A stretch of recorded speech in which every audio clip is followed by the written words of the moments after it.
law for me was like the last piece of a jigsaw puzzle coming together for my career. So I've always been passionate about the environment. I think in large part because I grew up mostly in Idaho, and I'm a runner. And so to me, nirvana is 6 a.m. in the morning on the foothills outside of Boise, watching the sun come up. So I've always been very passionate about the environment. During college, I spent a summer in Boulder, Colorado as a field manager for an environmental public interest group doing work as for a public lands campaign. Loved the experience, so essentially spent my time advocating for changes in the law. Immediately after college, I worked for a congressman in rural Idaho, and one of the responsibilities that I had was to help local constituents, mostly farmers and ranchers, who were struggling to comply with federal environmental statutes. I then went on and worked on the Hill as a legislative assistant doing natural resources work, and so was helping to actually craft law.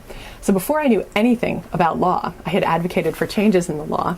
I had spent time trying to help people comply with the law, and I'd actually been involved in crafting the law. So by the time I got to law school, I remember sitting in my environmental law class and thinking, oh my gosh, if only I'd known all of this sooner. And it was a great completion and everything coming together for me. I love our students and I love our faculty. And the reason that I love them is because they're always thinking about the impact that law can have. So instead of just learning what does this statute provide, how can I manipulate the law, the underlying question that our students and our faculty are always driving at is how can I use the law to make the world a better place. I am thrilled that my colleagues are out doing all of these great things. So Professor Grossman was just invited to the Obama White House for a bill signing. I can't pick up the New York Times lately without seeing Professor Friedman quoted on the front page.